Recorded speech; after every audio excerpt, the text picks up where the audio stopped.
Mayoritas delegasi walkout saat Perdana Menteri Israel Benjamin Netanyahu pidato di sidang Majelis Umum PBB, sementara Netanyahu menegaskan penolakannya terhadap pembentukan negara Palestina, seraya menyindir keras para pemimpin dunia yang baru-baru ini memberikan pengakuan kepada Palestina. Tekanan seperti apa yang bisa dilakukan terhadap Israel? Kami akan membahasnya bersama Guru Besar Hukum Internasional UI, Hikmahanto Juwana. Prof. Hikmahanto, apa kabar? Baik, terima kasih. Baik. Ya. Prof, saya ingin langsung tanyakan, apakah makna dari aksi walkout saat Netanyahu pidato, apakah memiliki makna khusus, Prof? Ya, tentu ini memiliki makna khusus, yaitu dunia, negara-negara itu tidak bisa melihat kekejaman yang dilakukan oleh Israel. Meskipun Israel selalu mengatakan bahwa ini hak Israel untuk membela dirinya, dan rujukannya selalu pada peristiwa pada tanggal 7 Oktober 2023, di mana Hamas melakukan serangan mendadak ke perbatasan Israel dengan Gaza. Nah, tapi masyarakat dunia sudah tahu bahwa tindakan yang dilakukan oleh Perdana Menteri Netanyahu ini sudah tidak lagi proporsional, sudah tidak lagi sesuai dengan hak untuk membela diri, bahkan tindakannya ini mengarah justru pada penguasaan secara efektif Gaza yang selama ini dikelola oleh otoritas Palestina. Dan ini menunjukkan bahwa keinginan untuk melakukan ekspansi Israel ke wilayah Gaza itu sedang dilakukan. Dan bagi Netanyahu, kenapa Gaza itu harus dianeksasi, harus dikuatkan lah efektivitas dari pemerintahannya, karena selama ini dari Gaza lah rudal-rudal yang meluncur ke arah Israel. Jadi dengan dikuasainya secara efektif Gaza, harapannya adalah Israel akan menafikan serangan-serangan dari Gaza. Nah, tapi caranya adalah membunuh sampai dengan puluhan ribu. Bapak Presiden dalam pidatonya mengatakan seperti itu, walaupun tidak menyebut Israel, tapi kan sudah sampai puluhan ribu. Dan Bapak Presiden memang tidak menyampaikan bahwa ini dugaan genosida, tapi disebutnya sebagai bencana kemanusiaan, ya, human catastrophe. Itu ada dasarnya karena belum ada putusan pengadilan yang mengatakan bahwa ini sudah merupakan tindakan genosida. Nah, oleh karena itu dunia, negara-negara Timur Tengah, non-blok itu semua pada keluar.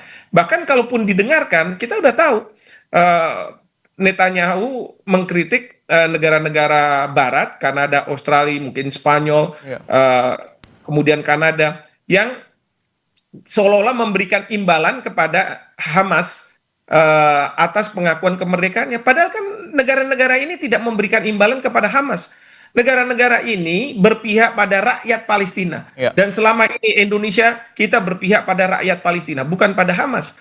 Nah, jadi menurut saya memang ini merupakan tekanan, dan ini yang akan membuka mata mudah-mudahan Netanyahu bahwa tindakan yang dia lakukan sudah tidak bisa lagi diterima oleh masyarakat internasional. Oke, bahwa Netanyahu tetap menolak pembentukan ataupun negara Palestina. Bagaimana kemudian untuk mengakhiri sikap keras kepala dari Israel ini, Prof?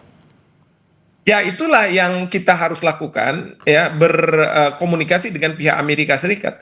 Dan Donald Trump kan sudah mengundang Bapak Presiden setelah pidato, mengundang Bapak Presiden, mengundang kepala negara, kepala pemerintahan dari Timur Tengah, ya, dan kemudian membicarakan. Dan ini sampai hari ini memang belum didisclose apa yang dibicarakan. Bapak Presiden pun setelah hadir kan masih belum juga menyampaikan hasil yang diperbincangkan antara kepala pemerintahan negara Islam dengan negara yang berpenduduk Islam, termasuk Indonesia di situ, ya, dengan Presiden Trump itu seperti apa. Tapi kalau misalnya keluarnya adalah misalnya Trump mengatakan oke, kita tidak akan lagi harus menghentikan serangan Israel ke Gaza, itu pasti akan disambut. Nah, tapi kan kompensasinya apa, ya? Pertama adalah apakah Palestina akan dimerdekakan oleh Israel. Karena kalau sekarang ada pengakuan dari negara-negara Barat, itu tidak berarti bahwa serangan itu tidak akan terjadi lagi dari Israel ke Gaza. Contohkan aja kita sudah dapat pengakuan nih setelah proklamasi kemerdekaan. Kita sudah dapat pengakuan dari Mesir dan lain sebagainya. Apakah Belanda kemudian menghentikan serangan ke kita? Enggak. Baru tahun 47 ketika Belanda menyerahkan kedaulatan kepada kita, barulah kemudian serangan-serangan itu sudah tidak ada lagi. Nah, demikian juga dengan Israel. Jadi kalau misalnya negara-negara 157 negara sudah mengakui, Ya, kalau dia masih di sana ya dia bisa melakukan serangan. Nah, ini yang harus dibicarakan. Yang kedua, yang ketiga adalah Israel itu kenapa dia mau menguasai Gaza? Kenapa dia nggak mau memerdekakan Palestina? Karena dia selalu khawatir bahwa dari Gaza akan ada serangan-serangan. Tidak sebagai negara aja kita dapat serangan, apalagi sebagai negara. Nah, oleh karena itu, di sini Bapak Presiden sudah dalam pidatonya mengatakan bahwa yang menjamin adalah masyarakat internasional. Dan kalau nanti PBB akan memandatkan, menurunkan peacekeeping operation untuk memastikan bahwa tidak ada lagi serangan, Indonesia bersedia untuk menurunkan 20.000 atau lebih orang, ya, prajurit kita untuk ada di sana, seperti itu. Bagaimana teknis yang sebenarnya harus dilakukan oleh negara-negara untuk memastikan bahwa tidak ada lagi serangan dari Israel ke Palestina? Meskipun bahwa sudah ada 157 negara yang mendukung Palestina, termasuk juga hampir seluruh anggota Dewan Keamanan PBB, Prof. Hikmahanto. Ya, ini untuk memastikan, pertama harus ada gencatan senjata yang disetujui oleh pihak Israel dan kemudian juga oleh pihak Hamas Palestina dan dalamnya juga tentu Hamas. Ya, itu harus ada persetujuan seperti itu. Yang kedua adalah PBB akan menurunkan peacekeeping operation ada di sana untuk memastikan bahwa tidak ada yang melakukan serangan-serangan satu ke yang lainnya. Kalau kemarin sempat katanya ada gencatan senjata yang dilakukan oleh Presiden Trump antara Israel dengan Hamas. Tapi kan kemudian ada serangan Israel ke Gaza lagi, masih terus gitu. Nah, ini yang harus dipastikan bahwa tidak ada lagi serangan itu dengan menurunkan peacekeeping operation.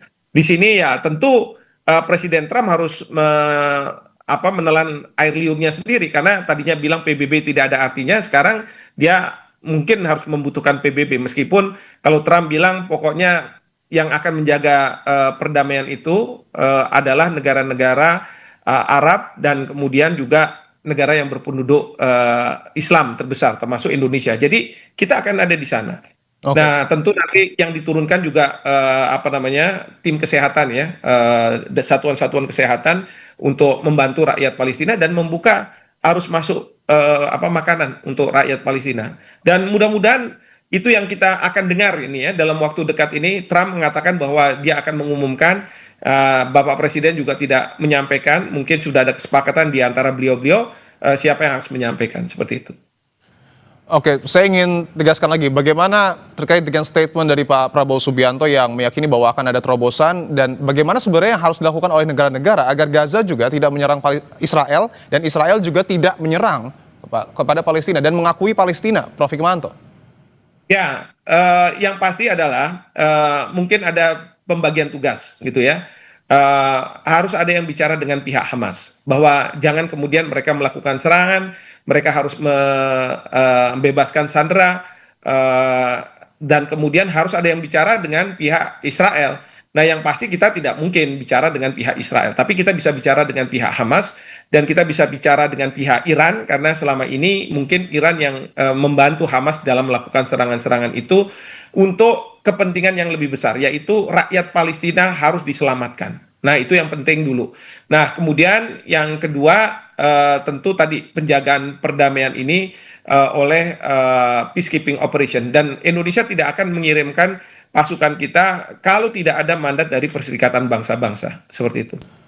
Oke, bahwa Amerika kita tahu adalah sekutu dari Israel dan Dewan Keamanan PBB anggotanya hampir mayoritas, bahkan Inggris terakhir juga sudah mendukung Palestina.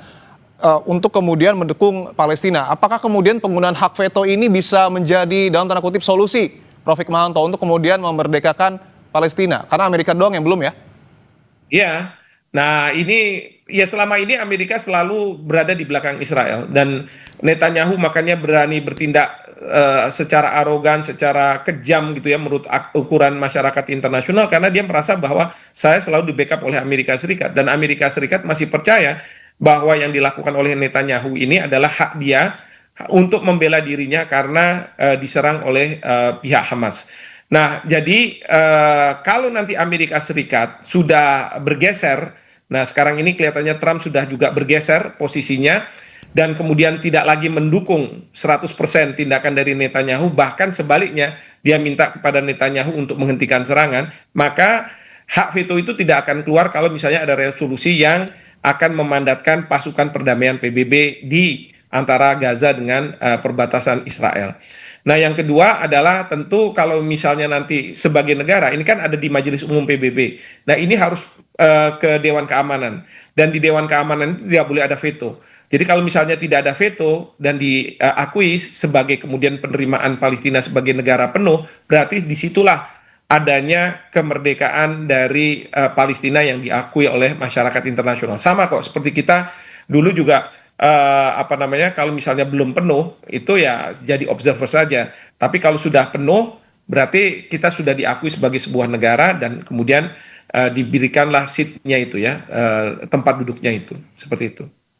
Artinya ini masih jauh untuk kemudian mewujudkan Palestina sebagai sebuah negara, Prof.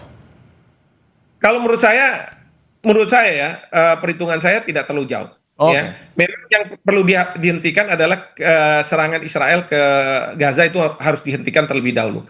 Nah, yang berikutnya adalah proses bagaimana Palestina diakui sebagai sebuah negara. Dan ini sudah akan ada dalam perbincangan antara Presiden Trump dengan petinggi-petinggi dari Timur Tengah dan Indonesia. Oleh karena itu Bapak Presiden bilang terobosan.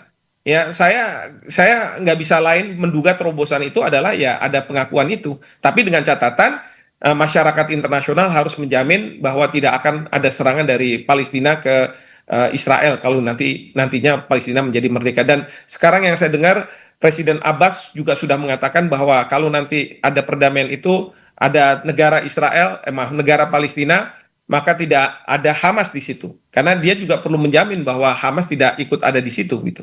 Oke, tentu yang kita dukung adalah perdamaian dunia dan kondisi di Gaza dapat dikatakan peperangan yang berakhir. Terima kasih untuk Guru Besar Yang kita dukung adalah Palestinanya, bukan Hamasnya ya. Itu Siap, masalah yang kita dukung adalah Palestina. Terima kasih Guru Besar Hukum Internasional UI, Prof. Hikmahanto Joana telah bergabung di Kompas Petang. Terima kasih.